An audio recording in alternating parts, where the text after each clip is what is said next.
ناشتے کی ٹیبل پر دودھ کا رکھا ہے، آپ نے ہاتھ میں پکڑا، ہاتھ میں پکڑنے کے بعد پینے سے پہلے رک کر ذرا یہ تو سوچئے آپ کے ظرف میں آنے والا یہ سفید اور شفاف، یہ ٹھنڈا اور میٹھا خوش ذائقہ دودھ کس نے بھیجا، کیسے بھیجا؟ فرمایا وَإِنَّ لَكُمْ فِي الْأَنْعَامِ لَعِبْرَةً نُسْقِيكُمْ مِمَّا فِي بُطُونِهِ مِن بَيْنِ فَرْثٍ وَدَمٍ لَبَنًا خَالِصًا۔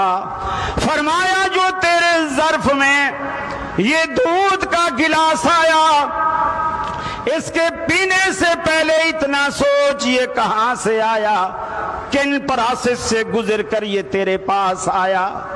تیری بھینس کی رنگت کالی، چارے کی رنگت ہری، گوبر بدبودار، پیشاب بھی پیلا اور بدبودار، خون سرخ، من بین فرس ودم لبنا خالصا۔ انہی پروسیس میں سے گزار کر خون کی نالیوں سے جن راستوں میں گوبر بھی موجود ہے، خون بھی موجود ہے، انہی راستوں میں سے دودھ شفاف تمہارے لیے نکالنے والا کون؟ صادق آباد والو اونچا بولو، یہ خالص اور شفاف دودھ تمہیں پلانے والا کون؟ اللہ رب العالمین کی اکیلی ذات، اس میں خون کی سرخی کو بھی شامل نہیں ہونے دیتا، گوبر کی بدبو کو بھی شامل نہیں ہونے دیتا، بھینس کی سیاہی کو بھی شامل نہیں ہونے دیتا، پیشاب کی پلاہٹ کو بھی شامل نہیں ہونے دیتا، چارے کی ہریالی کو بھی شامل نہیں ہونے دیتا۔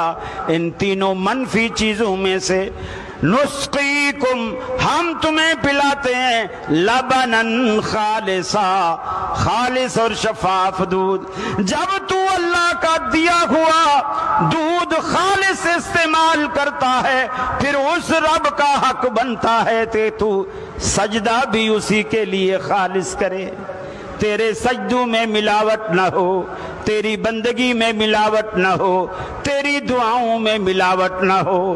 آنکھوں سے ندامت کے اشک جاری ہوں، رب العالمین سے رات کے سناٹے میں اتنا کہہ دیجئے الہ العالمین، اگر تو مجھے نہیں دیتا اپنے در کے سوا مجھے کوئی در تو بتا، اگر تجھ سے نہ مانگوں تو پھر کہاں سے مانگوں؟